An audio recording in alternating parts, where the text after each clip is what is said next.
আমার মা না ঘুমাইলে আমি কেমনে ঘুমাই? ও ইয়ার লাগে তুই এত বাহানা করতেছিস বাকি লাগানোর লাগে? ভাই, কাল সারা রাত আমার মায়ের পায়ে ব্যথা করছে, মাথায় ব্যথা করছে, জ্বর হয়েছে, আবার বমিও করেছে। কাল সারা রাত আমার মা ঘুমায় নাই। আমার মা না ঘুমাইলে আমি কেমনে ঘুমাই? আমি আমার মারে বলে আসছি সকালে যেভাবে হোক আমি ওষুধ আনি দেবনি, যদি ধার দেনা করা লাগে তাও তোমার আমি ওষুধ আনি দিবানি। কিন্তু অনেকের কাছেই চাইছি, কেউ আমার একটা টাকাও দেয় নাই, আরো উল্টাপাল্টা কথা শোনাইছি। ভাই, আমারে কয়টা ওষুধ বাকি দিন, পরে আমি শোধ করে দিবানি।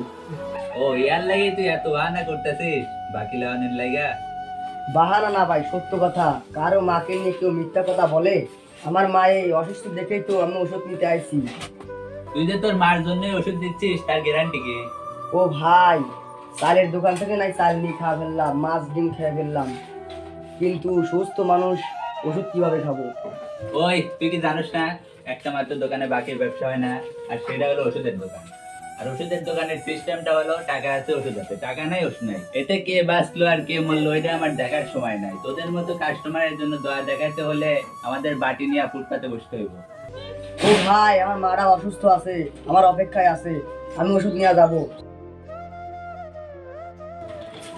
ও ভাই, ওষুধ তোরা বাকি দেন ভাই, আমি পরে টাকা দিয়া দেবো না। আরে ভাই ওই তো না, তুমি যাও তো। ভাই এই প্রেসক্রিপশনের ওষুধগুলো দেন তো।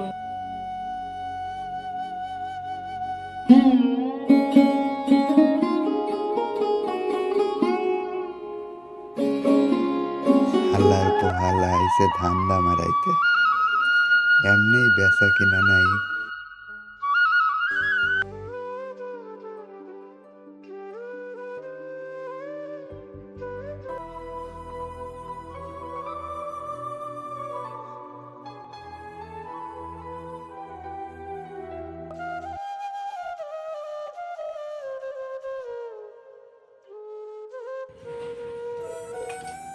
এই লন ভাই আপনার ওষুধ। আচ্ছা ভাই, কত টাকা? 200 টাকা হচ্ছে ভাই।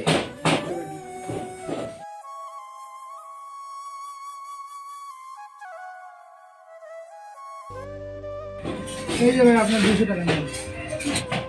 ও ভাই, একটা কথা কব। কি ভাই বলেন? আমার কয়টা টাকা ধার দিবেন? টাকা দিয়ে কি করবেন? আমার মা অসুস্থ, ওষুধ কিনবো, টাকা নাই। তোমার বাড়ি কোন জায়গা? মোহনগঞ্জ ভাই। মোহনগঞ্জ বাড়ি, এত দূর আইছো, তুমি কি করো? দিন মজুরের কাজ করে আজ 2 দিন যাইতে পারি নাই, সংসারের সব খরচ আমি চালাই। আমার মার আমি ছাড়া কেউ নাই, আমারও আমার মা ছাড়া কেউ নাই। আমার মা সারা রাত ঘুমাতে পারে নাই, জ্বর, মাথা ব্যথা এবং বমি করছে। আমি তো তার ছেলে, আমি তার কষ্ট সহ্য করতে পারি নাই, তাই সকালবেলা চলে আসি দোকানে, 1 2 3 ঘন্টা এইভাবে দাঁড়া আছি। ভাইয়ের মনোনরম হচ্ছে না, আমাকে ওষুধ দিচ্ছে না। এখন আপনার কাছে অনেক টাকা আছে, আমাকে কয়টা টাকা ধার দেন না ভাই? ওই বেটা ওই, তোর জন্য তো আমার কাস্টমার নষ্ট হইব। তুই 3 ঘন্টা এখানে দাঁড়ায় দাঁড়ায় ঘ্যান ঘ্যান করতেছিস, তুই কি ফাজলাই পাইছোস? ওই ভাই ওরে 1 টাকাও ধার দিবেন না। আপনি ওরে চেনেন নাকি? হ্যাঁ, ওষুধ লাগবে 500 টাকার। আপনার থেকে টাকা নিয়ে যদি পরে আপনার টাকা না দেয়, পরে তো আপনি আমার কাছে আসবেন। ধুর মিয়া, রাখেন তো, তার যে ওষুধগুলো লাগবে তার দিয়ে দেন। আর এই নেন টাকা, রাখা দেন। মায়ের অসুস্থতা নিয়ে কেউ কখনো মিথ্যা কথা বলে না। ও ভাই, আপনার নাম কি? আপনার ফোন নাম্বারটা দেন। কেন ভাই, ফোন নাম্বার দিয়ে কি করবে? আপনার টাকা দিতে হবে না? আজ আপনার মা অসুস্থ, আপনার কাছে টাকা নেই, তাই আপনি আজ বিপদে পড়েছেন।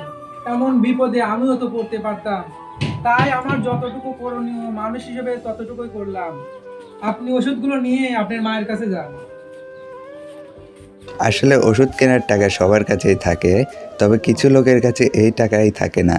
আর এমন কোনো লোক যদি ফার্মেসির সামনে দাঁড়ায়, দয়া করে কেউ তারে ফিরাই দিবেন না। অনেক দোকানদার আছে যারা অতিরিক্ত দাম ওষুধ বিক্রি করে, তবে সুস্থতা শেষেই অসুস্থতা ঘিরে ধরে। কে জানে আপনার কাছে যদি সেদিন টাকা না থাকে।